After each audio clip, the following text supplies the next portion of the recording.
Bonjour bien-aimés, bonjour très chers amis. Alors je veux croire que vous allez bien, que votre journée, n'est-ce pas, est à plomb. Ce matin, nous bénissons le Seigneur pour le privilège qu'il nous accorde encore de pouvoir nous retrouver dans le cadre de notre partage quotidien de la parole de Dieu, un jour un verset. Alors si vous voulez bien, prenons une minute pour prier. Et Seigneur notre Dieu, nous te bénissons, nous te rendons toutes les actions de grâce parce que tu en es digne. C'est toi qui nous conduis, c'est toi qui nous instruis, c'est toi qui es le maître des temps et des circonstances. C'est de toi que nous tenons la vie, le mouvement, l'être et toutes choses.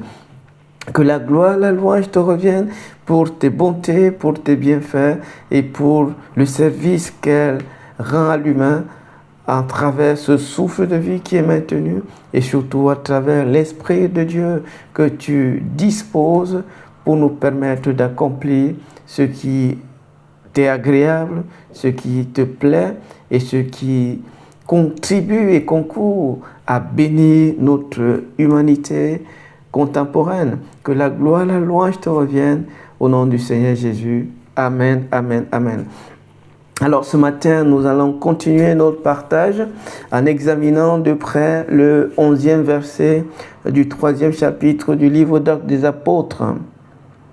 Je nous ai gardé deux versions ce matin. La première, la version Louis II, elle dit « Comme le boiteux qui avait été guéri ne quittait plus Pierre et Jean, tout le peuple étonné accouru vers eux au portique dit de Salomon. Portique qui correspond à une galerie, n'est-ce pas, qui donne à une porte qu'on considère comme le lieu par lequel les non-juifs pénétraient pour entrer dans le temple. De toute façon, ça, c'est pas un souci. Le temple, c'était la maison de Dieu. Quelle que soit la porte, à partir du moment où on pouvait y avoir accès, ça veut dire que on était dans la présence de Dieu, on était entre les mains de Dieu, et c'est parce que quelque part dans notre cœur, on avait une place pour la personne de Dieu. La version Parole de vie dit « L'homme ne quitte plus Pierre et Jean. Toute la foule s'est étonnée.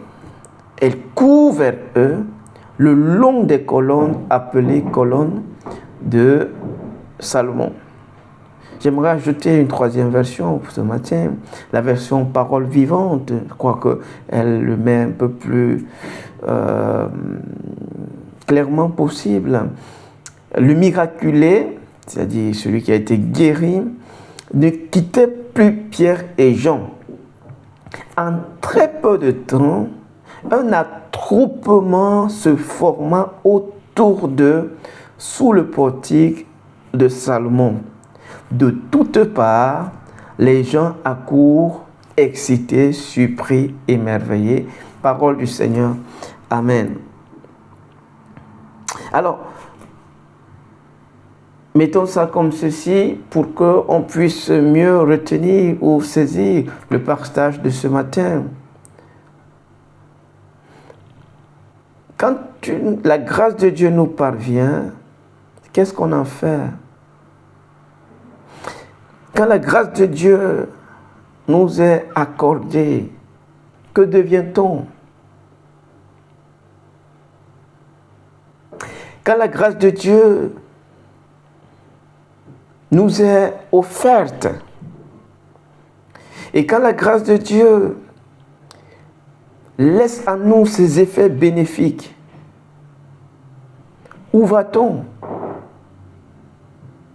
Vous comprenez avec moi que ce matin, nous voulons examiner de près ce que j'ai appelé le bénéfice d'une grâce de Dieu reçue, le bénéfice de la grâce divine reçue. Quel est ce bénéfice? On nous parle de cet ancien boiteux de naissance qui a été guéri miraculeusement. par le nom de Jésus-Christ que Pierre a présenté et a offert à cet ancien boiteux. Le voilà qui est guéri, lui qui n'avait jusque-là jamais mis pied dans le temple, va rentrer dans le temple, va sautiller, chanter, danser et louer l'Éternel. Il ne s'arrête pas là. Il décide de trouver une place auprès de ces instruments de Dieu au moyen desquels il a retrouvé l'affermissement de ses membres, le rétablissement de son corps physique. Il s'approche donc des apôtres, Pierre et Jean, il s'attache à eux, et lorsque les gens voient que ce monsieur est attaché à eux, parce que, rappelons-le, le test tourne autour de ce qu'il advient donc de cet ancien boiteux après qu'il avait été guéri. On dit comme il ne quittait pas les apôtres.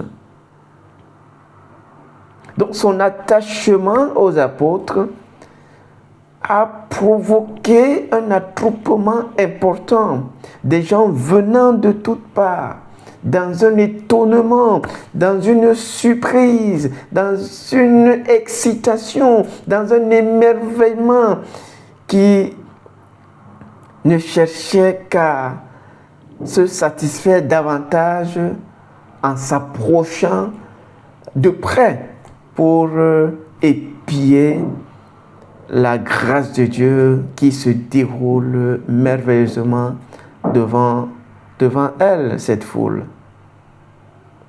Et donc on voit que ici, l'attachement de ce monsieur, précédemment boiteux, aux apôtres, va constituer un instrument, un moyen que Dieu va utiliser pour inviter les gens de toutes parts à venir écouter le message du salut de Dieu. Que c'est merveilleux, que c'est glorieux. On voit ici que la grâce de Dieu dans la vie de cet homme n'a pas été vaine. On voit ici que la grâce divine manifestée, accordée à ce monsieur n'a pas été sans effet. Ce miracle qui a été produit a concouru à inviter les gens à venir au pied des apôtres pour écouter le message de la bonne nouvelle du salut. Et donc, cette question, elle continue de tarauder mon esprit. Quand la grâce de Dieu vous parvient, qu'est-ce que vous en faites? Quand la grâce de Dieu vous est accordée, qu'est-ce qu'elle apporte? De quelle utilité est la grâce de Dieu qui vous a été accordée? Comme nous sommes souvent si désireux, si languissants après les grâces de Dieu, et nous réclamons la faveur de Dieu, et nous crions pour recevoir la grâce de Dieu, c'est pour en faire quoi? C'est pour devenir quoi? Et c'est pour aller où? La grâce de Dieu, quand elle est parvenue dans la vie de ce monsieur, la première chose qu'il a faite, c'est qu'il est rentré dans le temple pour louer le Seigneur, pour adorer le Seigneur, pour célébrer le Seigneur, pour magnifier son nom, pour exalter le Seigneur et pour lui exprimer sa reconnaissance, pour lui offrir des actions de grâce. Et comme dit la parole de Dieu, que celui qui exprime à l'Éternel les actions de grâce lui offre ce qui va concourir à son salut. Cet homme, quand il reçoit la grâce de Dieu, il ne prend pas un autre chemin. Il prend le chemin de Dieu. Il prend le chemin au lieu où Dieu se trouve. Il prend le chemin vers cet endroit qui accueille la présence de Dieu, vers cet endroit où le nom du Seigneur est proclamé et célébré. En un mot, la grâce de Dieu qui lui est parvenue a concouru à l'amener à devenir un serviteur de Dieu, c'est-à-dire celui qui vit pour glorifier le Seigneur, pour célébrer et exalter le nom du Seigneur.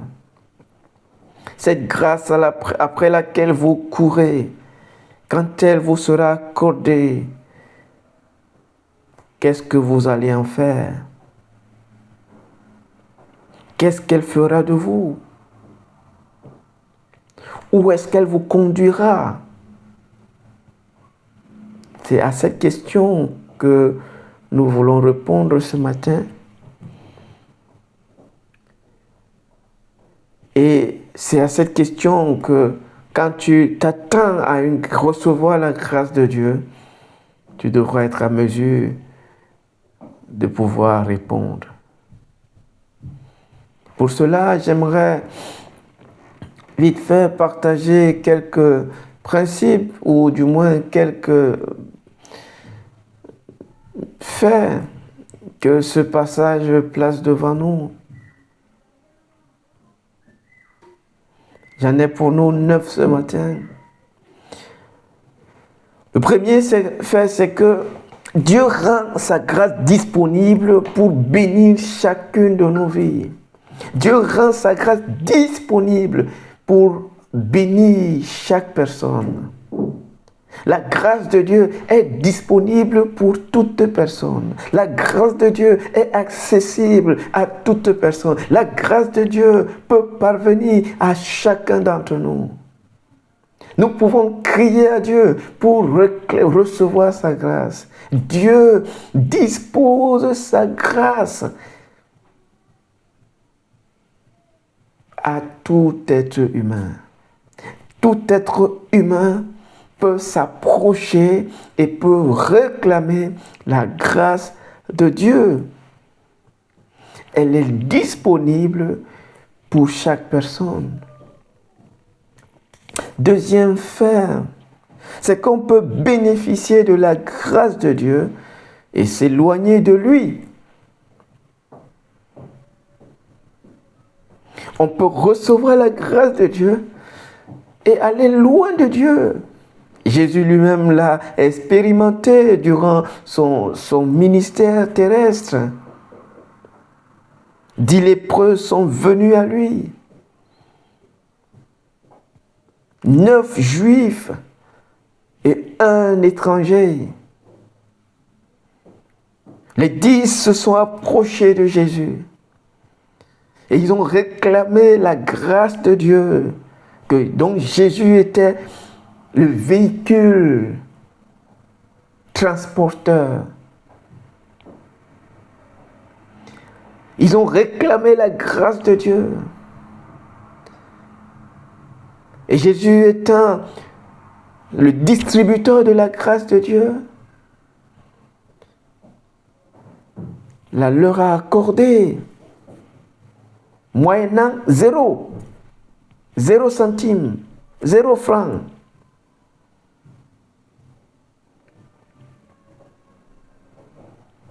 Il leur a accordé la grâce de Dieu. C'est pour cela que le premier fait que j'ai pris la peine de souligner, c'est que la grâce de Dieu, elle est accessible à tout être humain. Elle n'est pas accessible qu'aux Juifs seulement. Elle est accessible à tout être humain. Si vous êtes humain, vous pouvez vous approcher de la grâce de Dieu. Approchons-nous donc au trône de la grâce. Deuxième principe, c'est que on peut bénéficier de la grâce de Dieu et s'éloigner de Dieu. C'est dit lépreux à l'époque de Jésus, durant son ministère terrestre, sont venus à Jésus, ont reçu la grâce de Dieu. 9 d'entre les 10 se sont éloignés. Il n'y a qu'un seul d'entre eux qui s'attacha à Jésus.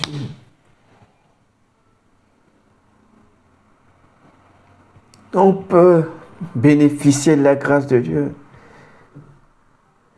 et s'éloigner de Dieu. Est-ce une bonne décision? Non, elle n'en est pas une. Est-ce de la sagesse? Évidemment que non.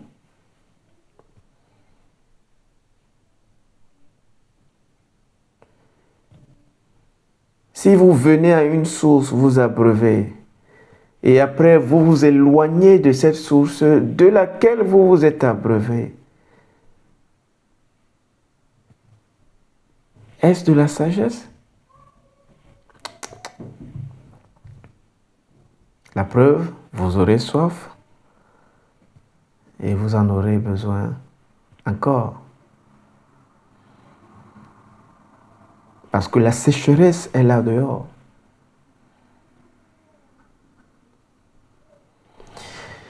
Donc on peut bénéficier de la grâce de Dieu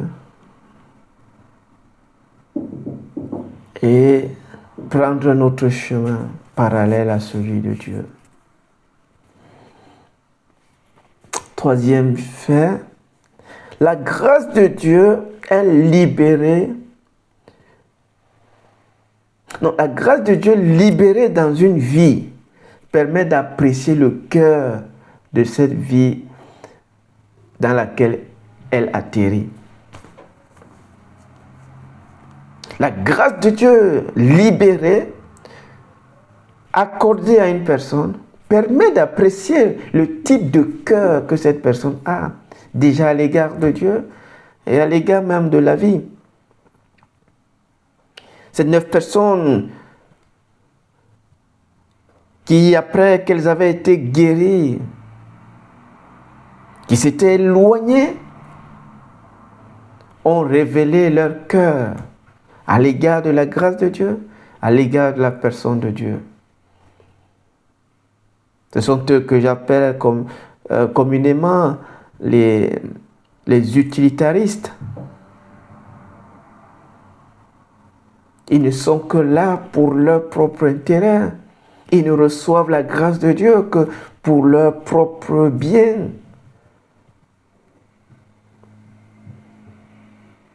Ils n'ont que faire la personne de Dieu.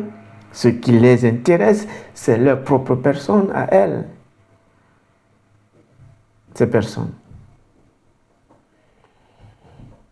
Donc la grâce de Dieu, libérée dans une vie, va révéler le cœur de chaque vie dans laquelle elle atterrit.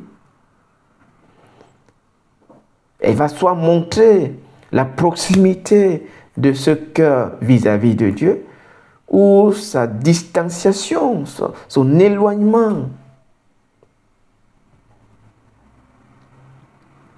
La grâce de Dieu accordée va révéler le cœur de l'humain.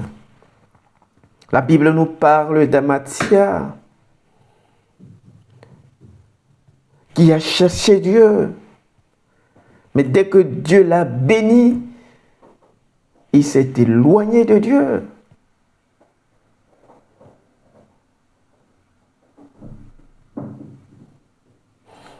Et plusieurs rois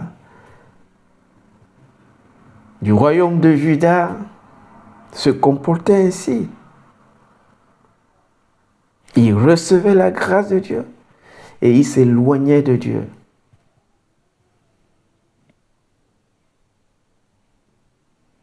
Quelle tragédie.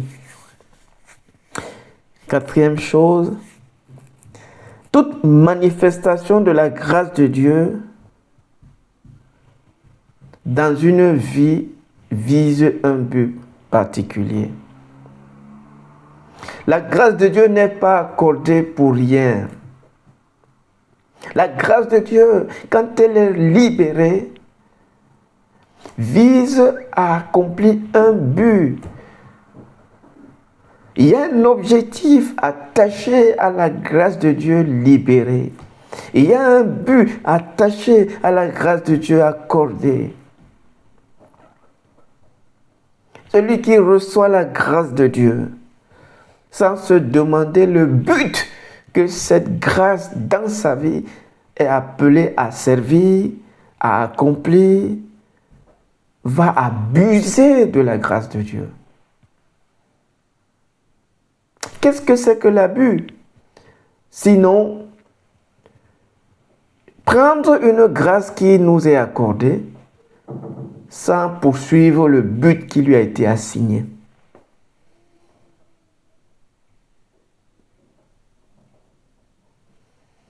Toute grâce de Dieu qui est libérée, toute grâce de Dieu qui est manifestée, porte en son sein un objectif, une mission qu'elle veut accomplir. N'embrassons pas seulement la grâce. Cherchons à comprendre, à connaître et à saisir le but qu'elle a le souci d'accomplir. Déjà dans notre vie, mais surtout dans la vie des autres à travers nous.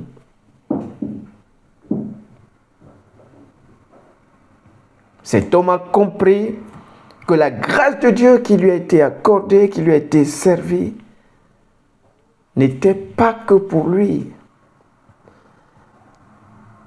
Portait une mission qu'elle devait accomplir au travers de sa vie. Cinquième principe, la faveur de Dieu accordée à une personne a pour but de rendre cette personne utile à Dieu. Voilà. Ici, on comprend que la grâce de Dieu, quand elle est libérée, quand elle est manifestée, quand elle est accordée, ne porte pas seulement en son sein un but. Ce but-là est aussi défini. Et ce but-là, c'est tout simplement rendre la personne qui reçoit la grâce utile à Dieu. C'est-à-dire que cette personne devient aussi un instrument au moyen duquel Dieu peut faire avancer son programme. Dieu peut attirer l'attention des uns et des autres au sujet de sa bonté, de son amour, de son plan de salut, de son projet de reddition.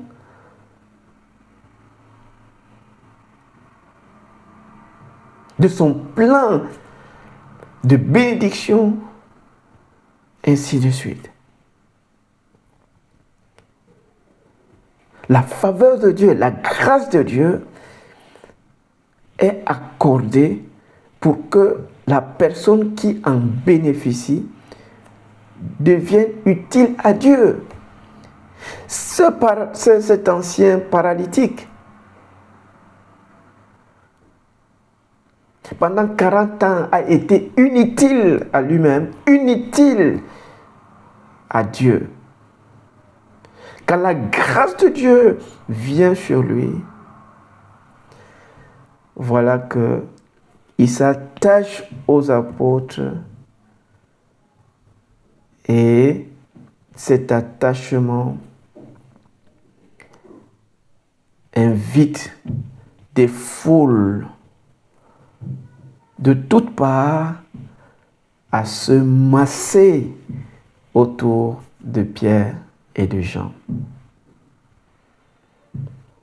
Ce miracle n'est donc pas vain. Cette grâce libérée n'est pas inutile.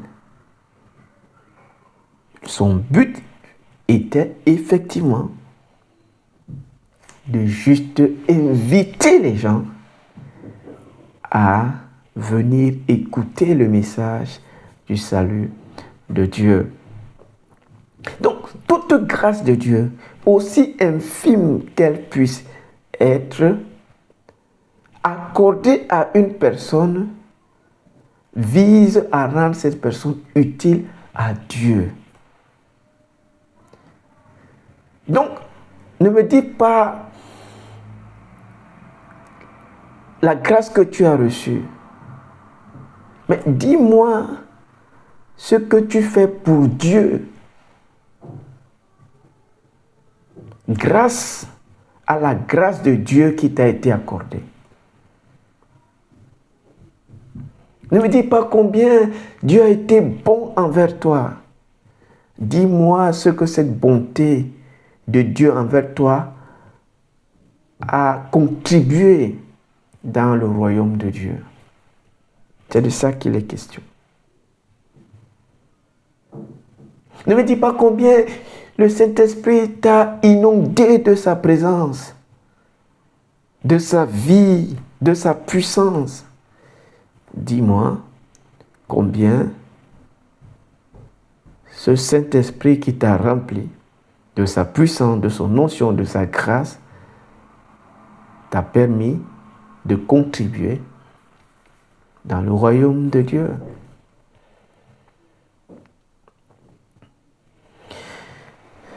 Sixième chose, l'attachement au Seigneur après la grâce reçue révèle le cœur du bénéficiaire à l'égard de Dieu et indique sa bonne compréhension de cet octroi, de ce don. Il y a des gens qui ne savent même pas à quoi le don que Dieu leur fait correspond. À quoi le don qu'ils reçoivent de Dieu est appelé à servir. Ils veulent recevoir un don de Dieu, mais ils n'ont pas de compréhension, de connaissance au sujet du service que ce don est appelé à rendre. Donc quand une personne s'attache à Dieu après avoir reçu un don, alors on comprend qu'il a compris l'importance de ce don ou le but de ce don ou la mission de ce don. Les 9 personnes qui ont reçu la grâce de Dieu et qui s'en sont allées ont tout simplement révélé qu'elles ignorent le but du don qui leur a été fait.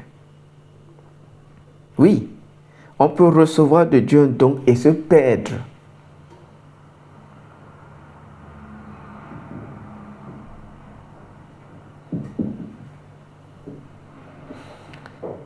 Parce que un don qui ignore le but qui a nécessité son octroi va être abusé.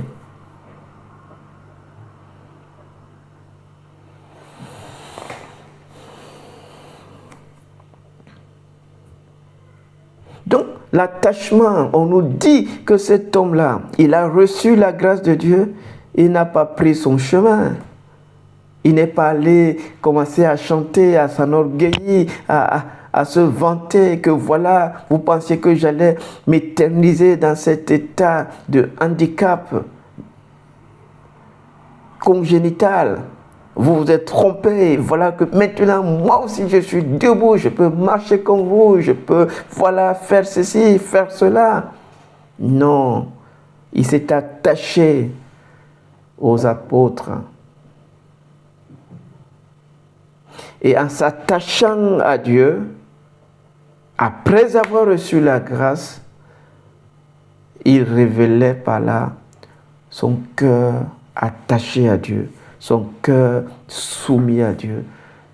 Et il montrait par là qu'il avait compris que la grâce de Dieu qui nous parvient doit servir à nous approcher de Dieu, à nous garder en Dieu et à servir les intérêts de Dieu. Septième chose.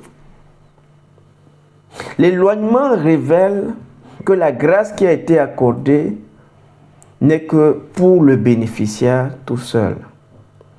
Quand une personne reçoit la grâce de Dieu, je continue de reprendre l'exemple de ces 9 lépreux.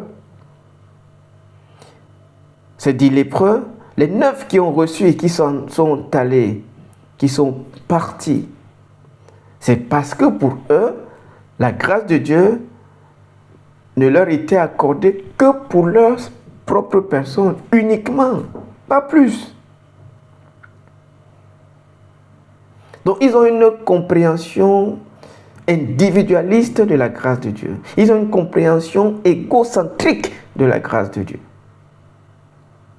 Elle n'est accordée que pour l'individu et lui seul. Et c'est en cela qu'on peut comprendre quelqu'un qui s'éloigne de Dieu après qu'il a été béni par Dieu. 8e principe. Dieu a plusieurs moyens d'attirer les uns et les autres à lui.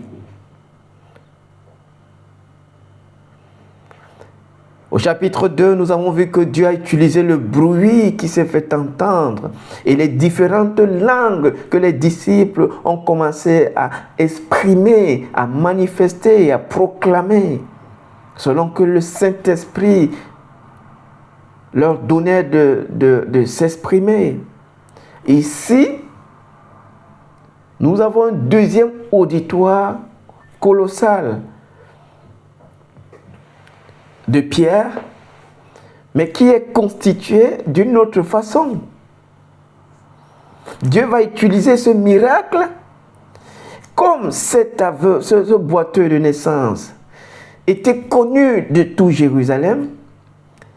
Sa guérison a constitué un outil, un moyen puissant pour inviter tous ceux qui l'ont connu à venir s'interroger et s'émerveiller de ce qui s'est produit dans sa vie. Dieu utilise donc ce miracle comme lettre d'invitation, comme flyers, pour attirer toute une foule. La Bible dit qu'ils venaient de toutes parts. Ils accouraient de toutes parts. Un attroupement important se formant autour de Pierre, Jean et surtout parce que c'est lui qui est l'instrument privilégié de Dieu pour faire cet attroupement, c'est-à-dire l'ancien boiteux. Dieu a donc plusieurs moyens au travers desquels il nous attire à lui. Il nous invite à écouter sa parole. Il nous invite à entendre sa voix. Il peut le faire par un miracle. Il peut le faire par une guérison. Il peut le faire par un prodige. Il y a plusieurs moyens que Dieu déploie pour nous inviter à écouter le message du salut qui sauve.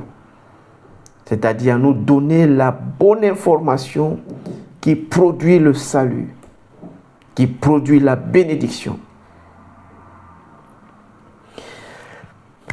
9e principe. L'attachement est la preuve de la compréhension au sujet de l'importance capitale de l'environnement humain surtout.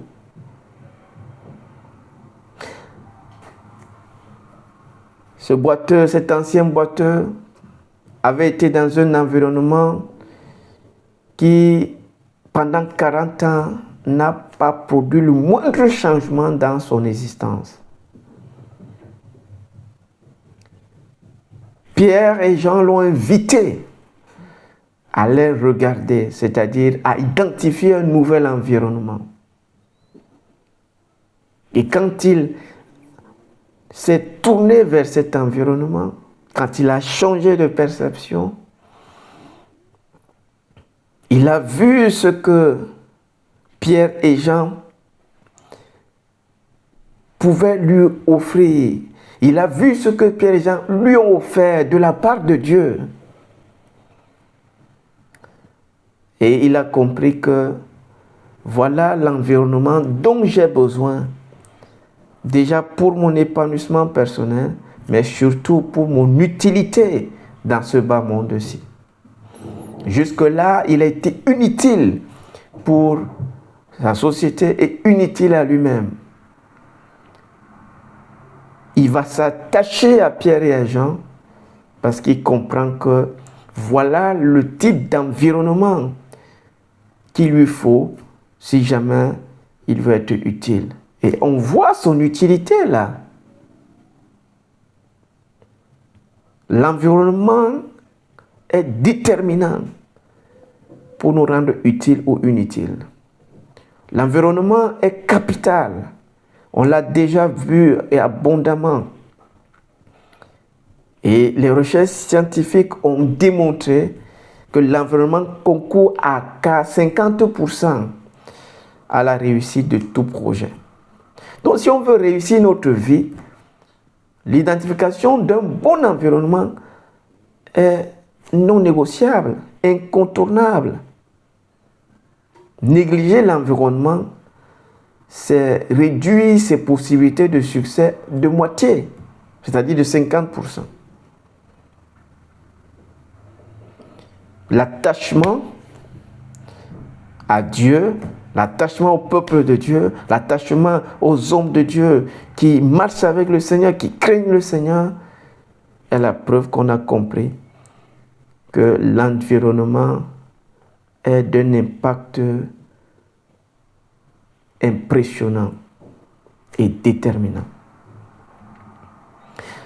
Prions donc que Dieu nous aide à apprécier la grâce qu'il nous accorde en cherchant à connaître et en nous disposant pour voir que le but que cette grâce qui a été accordée doit servir. Nous te bénissons, Seigneur notre Dieu, pour ta parole ce matin, qui place devant nous la nécessité de comprendre que la grâce, quand elle est donnée, vise un objectif clair. La grâce, quand elle nous est échue, porte en son sein une mission qu'elle doit accomplir. Et nous prions que nous ne soyons pas juste des gens qui réclament de Dieu des choses, des faveurs, des bénédictions, mais que nous comprenions que tout miracle, toute bénédiction de Dieu, toute grâce de Dieu porte en son sein un objectif, une mission, un but qu'elle doit accomplir. Et que nous cherchions à connaître ce but et à nous disposer pour le voir s'accomplir. À l'exemple de cet ancien boiteux dont nous venons de lire l'histoire. Fais-le s'il te plaît, Seigneur, au nom de Jésus-Christ. Amen. Dieu nous bénisse et retrouvons-nous demain pour un autre moment de partage de la parole du Seigneur. Paix dans le Seigneur.